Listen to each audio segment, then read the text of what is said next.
ತಾರೀಕಿಗೆ ಈದ್ ಮಿಲಾದ್ ಇದೆ. ಆ ಪ್ರಯುಕ್ತ ಬಿಜಾಪುರದಲ್ಲಿ ವಿಶೇಷ ಸಂದಲ್ ಶರೀಫ್ ಒಂದು ದಿನ ಮುಂಚಿತವಾಗಿ ಸಂದಲ್ ಆಚರಣೆ ಇದು ರಾಷ್ಟ್ರ ಮಟ್ಟದಲ್ಲಿ 2 ಕಡೆ ಆಗ್ತದೆ. ಒಂದು ಬಿಜಾಪುರ, ಇನ್ನೊಂದು ಕಾಶ್ಮೀರ್ನ ಹಜರತ್ ಬಲ್ನಲ್ಲಿ. ಸೊ ಆ ಪ್ರಯುಕ್ತವಾಗಿ 1500ನೇ ಈದ್ ಮಿಲಾದ್ ಇರುವುದರಿಂದ ಇಲ್ಲಿ ಆಸಾರ್ ಶರೀಫ್ ಸಂದಲ್ ಅಂತ ಹೇಳಿ ಪ್ರತಿ ವರ್ಷ ಆಚರಣೆ ಮಾಡ್ತೀವಿ. ಈ ಆಚರಣೆಯು ಆದಿಲ್ ಶಾಹಿ ಕಾಲದಿಂದ ಕೂಡ ನಡೀತಾ ಬಂದಿದೆ. ಈ ಆಸಾರ್ ಶರೀಫ್ ಸಂದಲ್ನ ಜುಲೂಸ್ ಅಂದ್ರೆ ಮೆರವಣಿಗೆ ಕಾರ್ಯಕ್ರಮದ ಕುರಿತು ಇವತ್ತು ಪತ್ರಿಕಾಗೋಷ್ಠಿಯನ್ನು ಕರೆದಿದ್ದೇವೆ. ಈ ಪತ್ರಿಕಾಗೋಷ್ಠಿಯಲ್ಲಿ ನಮ್ಮ ಹಿರಿಯ ಮುಖಂಡರಾದ LL ಉಸ್ತಾದ್ ಸಾಹೇಬರು ಉಪಸ್ಥಿತರಿದ್ದಾರೆ. ಅವರು ನ್ಯಾಯವಾದಿಗಳು ಕೂಡ ಹೌದು. ಅದೇ ತರನಾಗಿ ಅಂಜುಮನ್ ಇಸ್ಲಾಂನ ನಮ್ಮ ಜೈನುಲ್ ಆಬಿದೀನ್ ಸಾಹೇಬರು ಉಪಸ್ಥಿತರಿದ್ದಾರೆ.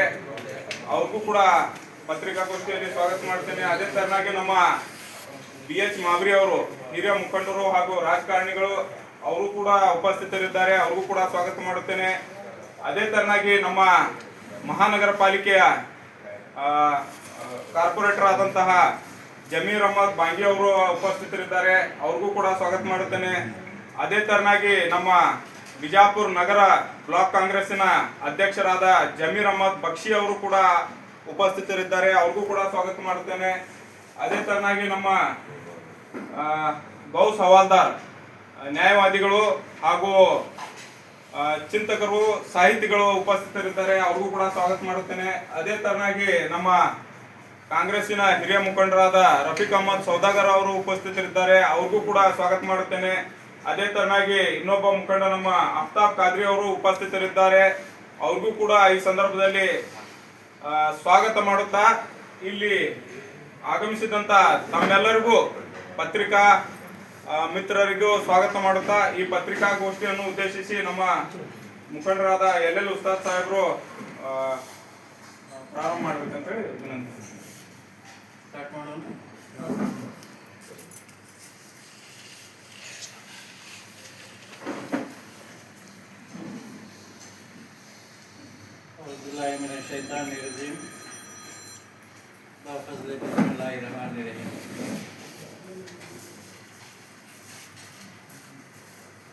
ಪ್ರಪ್ರಥಮವಾಗಿ ಈ ಮುಂಜಾನೆಯ ಶುಭ ದಿನದಂದು ಈ ವೇದಿಕೆ ಮೇಲೆ ಕುಳಿತಂತ ಯಾವತ್ತು ನನ್ನ ಸಹೋದರ ಬಂಧುಗಳೇ ಮತ್ತು ಇಲ್ಲಿ ಬಂದಂತ ಬಿಜಾಪುರ ಶಹರದ ಪತ್ರಕರ್ತರ ಮಿತ್ರ ಮಂಡಳಿ, ನಿಮ್ಮೆಲ್ಲರಿಗೆ ನಾನು ನಮಸ್ಕರಿಸಿ ಇವತ್ತಿನ ದಿವಸ ವಿಶೇಷವಾಗಿ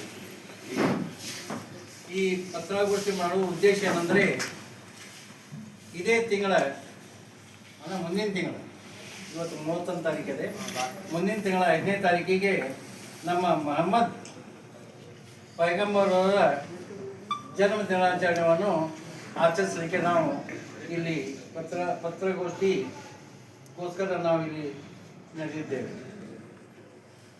ಈ ದಿಶೆಯಲ್ಲಿ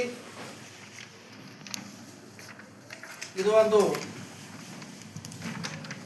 ಪವಿತ್ರವಾದಂಥ ದಿನಾಚರಣೆ.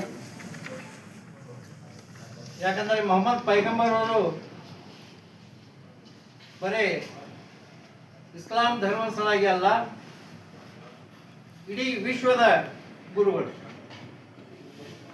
ವಿಶ್ವಕ್ಕೆ ಇವರು ಸಂದೇಶ ಕೊಟ್ಟವರು. ಆ ದಿಶೆಯಲ್ಲಿ ಹಲವಾರು ವರ್ಷಗಳಿಂದ ಇವರ ಜನ್ಮ ದಿನಾಚರಣೆಯನ್ನು ನಾವು ಆಚರಿಸ್ಕೋತ ಬಂದಿದ್ದೇವೆ. ಈ ದಿಶೆಯಲ್ಲಿ ಇವತ್ತಿನ ದಿವಸ ಅಂದರೆ ಮುಂದಿನ ತಿಂಗಳ ಸೆಪ್ಟೆಂಬರ್ 4ನೇ ತಾರೀಕಿಗೆ ನಮ್ಮ MMDC ವತಿಯಿಂದ ಒಂದು ಶಾಂತಿಯುತವಾಗಿ ಮೆರವಣಿಗೆ ಮೊಹಮ್ಮದ್ ಪೈಗಂಬರರ ಅಂಗವಾಗಿ ನಾವು ಆಚರಣೆ ಮಾಡಲಿಕ್ಕೆ ಹೊರಟಿದ್ದೇವೆ. ಈ ಮೆರವಣಿಗೆ ಪ್ರಪ್ರಥಮವಾಗಿ Hakeem ಚೌಕದಿಂದ ಆರಂಭವಾಗುವುದು. Hakeem ಚೌಕದಿಂದ Jama Masjid, Badi Kaman, Athawala Chowk, bus stand, then Basaveshwara Chowk, Tipu Sultan Chowk, Basaveshwara ಪುತ್ರ ಮತ್ತು ಅಂಬೇಡ್ಕರ್ ಸರ್ಕಲ್ನಿಂದ ಮೆರವಣಿಗೆ ಮುಖಾಂತರ ಅಂಜುಮನ್ ಇಸ್ಲಾಂ ಕಮಿಟಿ ವತಿಯಿಂದ ಸಂದರ್ಭ ಜೊತೆಯಲ್ಲಿ ನಾವು ಅವ್ರ ಜೊತೆಯಲ್ಲಿ ಕೂಡಿಕೊಂಡು ಆಸಾರ ಮೂಲಕ ಈ ಸಂದರ್ಭ ಸಂಬಂಧ ಇಲ್ಲಿ ನೆರವೇರಿಸಲಾಗುವುದು. ಈ ದಿಶೆಯಲ್ಲಿ ನಾನು ಇವತ್ತಿನ ದಿವಸ ಎಲ್ಲರಿಗೆ, ಬರೀ ಮುಸಲ್ಮಾನಿಗೆ ಅಷ್ಟೇ ಅಲ್ಲ, ಎಲ್ಲ ಧರ್ಮದವರಿಗೆ ಹೇಳ್ಕೊಳ್ತಿರ್ತೇನೆ, ತಾವೆಲ್ಲರೂ ಈ ಮೆರವಣಿಗೆಯಲ್ಲಿ ಶಾಂತಿಯುತವಾಗಿ ಕುಣಿತ, ಮಜಲ ಮತ್ತು ಡಿಜೆ ಇವೆಲ್ಲ ಇರ್ತಕ್ಕದ್ದಲ್ಲ. ಇದು ನನ್ನ ವಿನಂತಿ ಇದೆ. ಯಾಕಂದ್ರೆ ಇದು ಪವಿತ್ರವಾದಂಥ ದಿನಾಚರಣೆ ಇದೆ. ಆ ದಿಶೆಯಲ್ಲಿ ಈ ಮೆರವಣಿಗೆಯಲ್ಲಿ ಬರೀ ನಾಜ್ ಶರೀಫ್ ಮತ್ತು ದರೂ ಶರೀಫ್ ಇತರೆ ಶಾಂತಿ ಪರವಾಗಿ ಸಂದೇಶವನ್ನು ಕೊಡುತ್ತಾ ನಾವು ಮೆರವಣಿಗೆ ಹಕೀಮ್ ಚೌಕದಿಂದ ಆರಂಭಗೊಳ್ಳುತ್ತೇವೆ. ಯಾಕಂದ್ರೆ ಇದೊಂದು ಬೇರೆಯವರಿಗೆ ಇದು ಸಂದೇಶ ಹೋಗಬೇಕು. ಬರೇ ಮುಸಲ್ಮಾನರು ರೋಜಾ, ನಮಾಜ್ ಮತ್ತು ಮಾಡಿದರಷ್ಟೇ ಮುಸಲ್ಮಾನರಲ್ಲ, ನಮ್ಮ ಕೃತಿಯಿಂದ ನಾವು ಮುಸಲ್ಮಾನರಾಗಿ ತೋರಿಸ್ಕೊಳ್ಬೇಕು. ಅಂದ ಬಳಿಕ ನಮ್ಮ ಕೃತಿ ಚೆನ್ನಾಗಿರಬೇಕು, ನಮ್ಮ ನಡವಳಿಕೆ ಚೆನ್ನಾಗಿರಬೇಕು, ನಮ್ಮ ವರ್ತನೆ ಚೆನ್ನಾಗಿರಬೇಕು, ನಮ್ಮ ಇತರ ಜೊತೆಯಲ್ಲಿ ಸಂಬಂಧಗಳು ಚೆನ್ನಾಗಿರಬೇಕು. ಅಂದರೆ ಮಾತ್ರ ಅವ ಮುಸಲ್ಮಾನ. ಇಲ್ಲಪ್ಪ ನಾವು ಕುಣಿದು ಮಾಡುವುದು, ಬಾರಿಸೋದು, ದಾರು ಕುಡಿದು ಬರುವುದು ಇದು ನಮ್ಮ ಧರ್ಮ ಅಲ್ಲ. ದಯವಿಟ್ಟು ನಾವು ಈ ಬಿಜಾಪುರ ಶಹರದವರಿಗೆ ನಾವು ವಿನಂತಿ ಪೂರ್ವಕವಾಗಿ, ನಮ್ರತಾಪೂರ್ವವಾಗಿ ನಾನು ವಿನಂತಿಸುತ್ತೇನೆ. ಎಲ್ಲರೂ ಬಿಳೆ ಬಟ್ಟೆಯನ್ನು ಧರಿಸಿ ಬಹಳ ಸ್ವಚ್ಛತೆಯಿಂದ, ಸ್ವಚ್ಛ ಮನಸ್ಸಿನಿಂದ, ಸ್ವಚ್ಛ ವಿಚಾರಗಳಿಂದ ನಾವು ಆಚರಣೆ ಮಾಡಬೇಕಂತ ತಮ್ಮಲ್ಲಿ ಕಳಕಳಿಯಿಂದ ಕೇಳ್ಕೊಳ್ತೇವೆ. ಯಾಕಂದ್ರೆ ತಾವೆಲ್ಲರೂ ನೋಡ್ತಾ ಇದ್ದೀರಿ, ಮನೆ ಈ ತಾನೇ ಗಣಪತಿ ಹಬ್ಬ ನಡೆದಿದೆ. ಹೋಳಿ ಹುಣ್ಣಿಮೆ, ಗಣಪತಿಗಳು, ಇಂಥ ಹಬ್ಬಗಳಲ್ಲಿ ನಮ್ಮ ಯುವ ಪೀಳಿಗೆಗಳು ಕುಡಿದ ಅಮಂಜನಲ್ಲಿ ಕುಣಿತಾ ಹೋಗಿ ಏನೋ ದುರ್ಘಟನೆ ಆಗ್ಲಿಕ್ಕತ್ತಾವ. ಇವು ಆಗ್ತಕ್ಕಂಥಲ್ಲ. ಅದಕ್ಕೆ ಆ ಥರದ ನಮ್ಮ ಸಮಾಜದಲ್ಲಿ ನಾನು ವಿನಂತಿ ಮಾಡಿಕೊಳ್ತೇನೆ. ಇದು ಒಂದು ಪವಿತ್ರವಾದಂಥ ಆಚರಣೆ. ದಯವಿಟ್ಟು ತಾವೆಲ್ಲರೂ ಬಹಳ ಪವಿತ್ರದಿಂದ, ಬಹಳ ಸ್ವಚ್ಛ ಮನಸ್ಸಿನಿಂದ, ಸ್ವಚ್ಛ ಬಟ್ಟೆಯನ್ನು, ಬಿಳಿ ಬಟ್ಟೆಯನ್ನು ಧರಿಸಿ ನಾಜ್ ಶರೀಫ್ ಮತ್ತು ದರೂ ಶರೀಫ ಹೇಳ್ತಾ ಮೆರವಣಿಗೆ ಮೂಲಕ ನಾವು ಅಂಜುಮನ್ ಇಸ್ಲಾಂಗ ಕೂಡ್ಕೊಂಡು ಗಾಂಧಿ ಚೌಕ್ಲಿಂದ ಆಸಾರ್, ದೊಡ್ಡ ಆಸಾರ್ಗೆ ನಾವು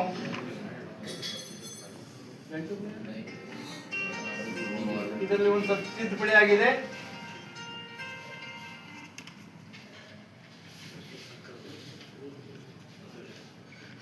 ಗಾಂಧಿ ಚೌಕ್ ಪರವಾಗಿ ಬಸವೇಶ್ವರ ಸರ್ಕಲ್, ಅಂಜುಮನ ವತಿಯಿಂದ ಬಸವೇಶ್ವರ ಸರ್ಕಲ್ನಿಂದ ಆಸಾರ್ಗೆ ನಾವು ತಲುಪಿ ಅಲ್ಲಿ ಗಂಧದ ಆಚರಣೆ ಮಾಡಬಹುದು. ಅಲ್ಲಿ ಹೋದ ನಂತರ ಮೊಹಮ್ಮದ್ ಪೈಗಂಬ ಅವರ ಮೂಯೆ ಮುಬಾರಕ್ ಅಂದ್ರೆ ಅಲ್ಲಿ ಗಡ್ಡದ ಕೂದಲು ಮತ್ತು ತಲೆ ಕೂದಲುಗಳನ್ನು ಅಲ್ಲಿ ಪ್ರದರ್ಶನಕ್ಕಾಗಿ ಇಡ್ತಾ ಬಂದಿದ್ದಾರೆ. ಯಾಕಂದ್ರೆ ಇದೇ 4ನೇ ತಾರೀಕು ಅಷ್ಟೇ ಅದು ಓಪನ್ ಮಾಡಲಾಗುವುದು. ಮತ್ತು ಉಳಿದ ದಿವಸ ಯಾವಾಗಲೂ ಅವು ತೋರ್ಸಂಗಿಲ್ಲ ಮತ್ತು ಓಪನ್ ಮಾಡಂಗಿಲ್ಲ. 4ನೇ ತಾರೀಕು ಅಷ್ಟೇ ಅದು ಎಲ್ಲರಿಗೆ ಮೂಯೆ ಮುಬಾರಕನ್ನು ಪ್ರದರ್ಶನ ಮಾಡಿಸಲಾಗುವುದು. ತಾವೆಲ್ಲರೂ ದರ್ಶನ ಪಡೆದು ತಾವು ಒಳ್ಳೆ ನಡವಳಿಕೆದಾರರು ಆಗ್ಬೇಕಂತ ಹೇಳಿ ನಾನು ಕಳಕಳಿ ತಮ್ಮೆದುರಿಗೆ ಬೇಡಿಕೊಳ್ಳುತ್ತೇನೆ. ದಯವಿಟ್ಟು ಮತ್ತೊಮ್ಮೆ ನಾನು ಹೇಳ್ಕೊಳ್ತೇನೆ, ಯಾಕಂದ್ರೆ ಬಿಜಾಪುರ ಶಹರದ ಎಲ್ಲ ಜಮಾತ್ ಬಾಂಧವರು ಮತ್ತು ಎಲ್ಲ ಮೌಲ್ಯಗಳು, ಹಾಫೀಜರುಗಳು, ದೊಡ್ಡ ವ್ಯಕ್ತಿಗಳು, ಗಣ್ಯಮಾನ್ಯರು ಮತ್ತು ಇತರೆ ಜಾತಿಯ ದೀನ ದಲಿತರು, ಸಿಖ್ ಇಸಾಯಿಗಳು, ಹಿಂದೂ ಧರ್ಮದ ಎಲ್ಲರೂ ನಮ್ಮ ಅಣ್ಣತಮ್ಮರಾಗಿ ಎಲ್ಲರೂ ತಾವು ಈ ಯಾತ್ರೆಯಲ್ಲಿ ತಾವು ಪಾಲ್ಗೊಳ್ಳಬೇಕಂತೇಳಿ ನಾನು ಮತ್ತೊಮ್ಮೆ ಮಗದೊಮ್ಮೆ ತಮ್ಮ ಎದುರಿಗೆ ಕೈ ಜೋಡಿಸಿ ವಿನಂತಿ ಮಾಡಿಕೊಳ್ಳುತ್ತೇನೆ. ಯಾಕಂದರೆ ಇದೊಂದು ಪವಿತ್ರವಾದಂಥ ಒಂದು ಹಬ್ಬದ ಥರ ನಾವು ಆಚರಣೆ ಮಾಡುತ್ತೇವೆ. ವಿಶೇಷವಾಗಿ ಈ ಸಲ 1500 ಜಯಂತ್ಯೋತ್ಸವ ಆಚರಣೆಗೆ ಮಾಡಲಿಕ್ಕೆ ಹೊಂಟಿದ್ದೇವೆ. ಈ ಆಚರಣೆಯು ಬಹಳ ಶಾಂತಿಯುತವಾಗಿ, ಧಾರ್ಮಿಕವಾಗಿ ಶರೀಫಿನಿಂದ ಮತ್ತು ದರು ಶರೀಫ್ಲಿಂದ ಮೆರವಣಿಗೆ ಮುಖಾಂತರ ನಾವು ಈ ಸಂದಲ್ ಮುಬಾರಕವನ್ನು ಆಚರಣೆ ಮಾಡಲಿಕ್ಕೆ ತಮ್ಮ ಎದುರಿಗೆ ನಾನು ಇವತ್ತು ಕಳಕಳಿಯನ್ನು ಮಾಡಿಕೊಂಡು ಇಷ್ಟು ಹೇಳಿದೆ. ಮತ್ತು ಹೆಚ್ಚಿಗೆ ಮಾತಾಡಲಾರ್ದೆ ಮತ್ತೊಮ್ಮೆ ಮಗದಮ್ಮೆ ನಡೆದಂಥ ಎಲ್ಲ ಪತ್ರಕರ್ತರಿಗೆ ಮತ್ತು ಯಾವತ್ತು ನನ್ನ ಬಂಧ ಬಾಂಧವರಿಗೆ, ಬಿಜಾಪುರ ಶಹರದ ಯಾವತ್ತು ಆತ್ಮೀಯ ಗುರು ಹಿರಿಯರಿಗೆ, ಅಕ್ಕ ತಂಗಿಯರಿಗೆ ನಮಸ್ಕರಿಸಿ ನನ್ನ ಚಿಕ್ಕ ಭಾಷಣ ಮುಗಿಸುತ್ತೇನೆ. ಜೈ ಹಿಂದ್, ಜೈ ಕರ್ನಾಟಕ. ನಮ್ಮ ಮಾಗಡಿ ತುಂಬ ಹೃದಯದ ಆದರಣೀಯ ಸ್ವಾಗತವನ್ನ ಬಯಸುತ್ತಾ, ನಾವು ಇಸ್ಲಾಂ ಧರ್ಮದ ಸಂಸ್ಥಾಪಕರಾಗಿರ್ತಕ್ಕಂಥ ಪ್ರವಾದಿ ಮೊಹಮ್ಮದ್ ಪೈಗಂಬರ್ರವರ ಜನ್ಮ ದಿನವನ್ನ ಪ್ರತಿ ವರ್ಷ ನಾವು ಈದ್ ಮಿಲಾದ್ ಹಬ್ಬ ಅಂತ ಆಚರಣೆ ಮಾಡ್ತೇವೆ. ಈ ಬಾರಿ ಅಂದ್ರೆ ಅತ್ಯಂತ ವಿಶೇಷವಾಗಿ ವಿಜೃಂಭಣೆಯಿಂದ ಪ್ರವಾದಿಯವರ 15ನೇ ವರ್ಷದ ಜನ್ಮ ದಿನಾಚರಣೆ ನಾವು ಆಚರಣೆ ಮಾಡ್ತಾ ಇರೋದು. ಅಂಜುಮನ್ ಇಸ್ಲಾಂ ಕಮಿಟಿ ಹಾಗೂ MMDC ವತಿಯಿಂದ ಸೆಪ್ಟೆಂಬರ್ 4ನೇ ತಾರೀಕು ಸಾಯಂಕಾಲ ಅಂದ್ರೆ ಗಂಧದ ದಿವಸ ದೊಡ್ಡ ಆಸಾರದಲ್ಲಿ ಗಂಧ ಇರುವುದರಿಂದ ಹಕೀಂ ಚೌಕ್ ಮಾರ್ಗವಾಗಿ, ಆವಾಗಲೇ ನಮ್ಮ ಹಿರಿಯರು ಹೇಳಿದ ಹಾಗೆ ಹಕೀಂ ಚೌಕ್ ಮಾರ್ಗವಾಗಿ ಬಸವೇಶ್ವರ ವೃತ್ತದಿಂದ ಆಸಾರವರೆಗೆ ಗಂಧದ ಮೆರವಣಿಗೆ ನಡೀತೈತಿ. ಈ ಮೆರವಣಿಗೆಯಲ್ಲಿ ನಾನು ಈ ಮಾಧ್ಯಮದ ಮೂಲಕ ಸಮಸ್ತ ವಿಜಯಪುರ ನಗರದ ಎಲ್ಲ ಜಾತಿ, ಧರ್ಮ, ಜನಾಂಗದ ಜನತೆಗೆ ಇಷ್ಟೇ ವಿನಂತಿಯನ್ನು ಮಾಡ್ಕೊತೇನೆ. ಪ್ರವಾದಿಯವರು ಯಾವುದೇ ಜಾತಿ, ಧರ್ಮ, ಜನಾಂಗಕ್ಕೆ ಸೇರಿದ ವ್ಯಕ್ತಿ ಪ್ರವಾದಿಯವರು ಯಾವತ್ತೂ ಅಲ್ಲ. ಅವರು ಇಡೀ ಮಾನವ ಕುಲಕ್ಕೆ ಸೇರಿರ್ತಕ್ಕಂಥ ವ್ಯಕ್ತಿ ಪ್ರವಾದಿ ಮೊಹಮ್ಮದ್ ಸಲ್ಲಲ್ಲಾಹು ಅಲೈಹಿ ವಸಲ್ಲಂ ಅವರು. ಅಂತ ಪ್ರವಾದಿಯವರು ಮನುಷ್ಯನಾಗಿ ಈ ಭೂಮಿಯ ಮೇಲೆ ಹೇಗೆ ಬದುಕಿ ಬಾಳಬೇಕೆಂಬ ನೈಜ ಮಾನವೀಯ ಮೌಲ್ಯವನ್ನು ಈ ಜಗಕ್ಕೆ ಕಲಿಸಿಕೊಟ್ಟವರು ಪ್ರವಾದಿ ಮೊಹಮ್ಮದ್ ಸಲ್ಲಲ್ಲಾಹು ಅಲೈಹಿ ವಸಲ್ಲಂ ಅವರು. ನಾವು ನಮ್ಮ ಧರ್ಮವನ್ನು ಪ್ರೀತಿಸುವುದರ ಜೊತೆಗೆ ಇತರೆ ಧರ್ಮವನ್ನು ಗೌರವಿಸುವುದು ನಮ್ಮ ಆದ್ಯ ಕರ್ತವ್ಯವೆಂದು ಇಡೀ ಜಗತ್ತಿಗೆ ಸಾರಿ ಹೇಳಿದವರು ಪ್ರವಾದಿ ಮೊಹಮ್ಮದ್ ಸಲ್ಲಲ್ಲಾಹು ಅಲೈಹಿ ವಸಲ್ಲಂ ಅವರು. ಇಡೀ ಜಗತ್ತಿಗೆ ಶಾಂತಿ ಹಾಗೂ ಸಹಬಾಳ್ವದ ಸಂದೇಶವನ್ನು ಸಾರಿ ಹೇಳಿದವರು ಪ್ರವಾದಿ ಮೊಹಮ್ಮದ್ ಸಲ್ಲಲ್ಲಾಹು ಅಲೈಹಿ ವಸಲ್ಲಂ ಅವರು. ಪ್ರವಾದಿಯವರ ಬಗ್ಗೆ ತಮಗೆಲ್ಲ ಒಂದು ವಿಷಯ ಗೊತ್ತಿರಬಹುದು. ಅವರ ಒಂದೇ ಒಂದು ಫೋಟೋ, ಪ್ರತಿಮೆ, ಮೂರ್ತಿ ಸಹ ಈ ಲೋಕದಲ್ಲಿ ಲಭ್ಯವಿಲ್ಲ. ಆದರೂ ಅವರು ಇಂದು ವಿಶ್ವದ ಶತಕೋಟಿ ಜನರ ಹೃದಯದಲ್ಲಿದ್ದಾರೆ ಪ್ರವಾದಿ ಮೊಹಮ್ಮದ್ ಸಲ್ಲಲ್ಲಾಹು ಅಲೈಹಿ ವಸಲ್ಲಂ ಅವರು. ಯಾಕಂತಂದ್ರೆ ಅವ್ರು ಸಾರಿರ್ತಕ್ಕಂಥ ತತ್ವ ಸಿದ್ಧಾಂತಗಳು ಅಷ್ಟು ಜನಪ್ರಿಯವಾಗಿವೆ. ಹೀಗಾಗಿ ಅವ್ರು ಯಾವುದೇ ಜಾತಿ, ಧರ್ಮ, ಜನಾಂಗಕ್ಕೆ ಸೇರಿರ್ತಕ್ಕಂಥ ವ್ಯಕ್ತಿ ಪ್ರವಾದಿ ಮೊಹಮ್ಮದ್ ಸಲ್ಲಲ್ಲಾಹು ಅಲೈಹಿ ವಸಲ್ಲಂ ಅವರು ಅಂತೂ ಅಲ್ವೇ ಅಲ್ಲ.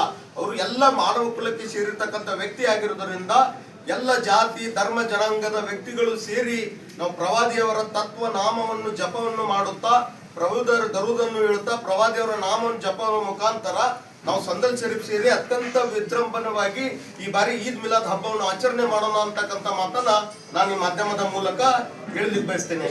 ಅವಾಗಲೇ ನಮ್ಮೆಲ್ಲ ಹಿರಿಯರು ಹೇಳಿದ್ದಾರೆ ಯಾವ ಮಾರ್ಗವಾಗಿ ಹೆಂಗ ಬರ್ತೈತಿ ಸಂದಲ್ ಶರೀಫ್ ಗಂಧದ ಮೆರವಣಿಗೆ ಅಂತ ಹೇಳಿದ್ದಾರೆ. ನಾನು ಸವಿಸ್ತರವಾಗಿ ಅದ್ರ ಬಗ್ಗೆ ಏನ್ ಹೇಳಲ್ಲ.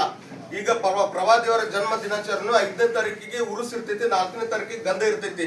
ಇದರಲ್ಲಿ ಯಾವುದೇ ಭಿನ್ನಾಭಿಪ್ರಾಯ ಇಲ್ಲ. ಎಷ್ಟು ಅವ್ರ 10 ಮೆರವಣಿಗೆ ಯಾರು ಬೇಕಾದ್ರೂ ಮಾಡ್ಬೋದು, ಅದ್ರ ಬಗ್ಗೆ ಏನಿಲ್ಲ. ನಾವು ಮಾಡುದು ಪ್ರವಾದಿಯವ್ರದ್ದು, ಅವರು ಮಾಡುದು ಪ್ರವಾದಿಯವ್ರದ್ದು ಅಷ್ಟೇ. ನಾವು ಎಲ್ಲರೂ ಮಾಡುದು ಪ್ರವಾದಿಯವರ ತತ್ವ ಸಿದ್ಧಾಂತ ಮೇಲೆ ನಡೀತಿರ್ತಕ್ಕಂಥ, ನಾವು ಮಾನವ ಕುಲಕ್ಕೆ ಸೇರಿರ್ತಕ್ಕಂಥ ವ್ಯಕ್ತಿ ಆಗಿದ್ದರಿಂದ ನಾವು ಪ್ರವಾದಿಯವರ ನಾಮವನ್ನು ಜಪವನ್ನು ಮಾಡುತ್ತಾ 4ನೇ ತಾರೀಕಿಗೆ ಗಂಧವನ್ನು ಅತ್ಯಂತ ವಿಜೃಂಭಣೆಯಿಂದ ಆಚರಣೆ ಮಾಡುತ್ತೇವೆ. ಆದ ಕಾರಣ ಈ ಮಾಧ್ಯಮದ ಮೂಲಕ ಸಮಸ್ತ ವಿಜಯಪುರ ನಗರದ ಜನತೆಗೆ ನಾನು ಇಷ್ಟೇ ವಿನಂತಿ ಮಾಡ್ತೀನಿ, 4ನೇ ತಾರೀಕಿಗೆ ನಡೀತಿರ್ತಕ್ಕಂಥ ಗಂಧದ ಮೆರವಣಿಗೆಯಲ್ಲಿ ಎಲ್ಲರೂ ಭಾಗವಹಿಸಿ ಯಶಸ್ವಿಗೊಳಿಸಬೇಕಾಗಿ ಈ ಮಾಧ್ಯಮದ ಮೂಲಕ ನಾನು ವಿನಂತಿಸ್ತಾ ಇದ್ದೇನೆ. ಎಲ್ಲರಿಗೂ ನಮಸ್ಕಾರ. ಎಷ್ಟು ಜನ ಸೇರ್ಬೋದ್ರಿ? ಮೆರವಣಿಗೆ ಒಂದು 3 4,000 ಜನ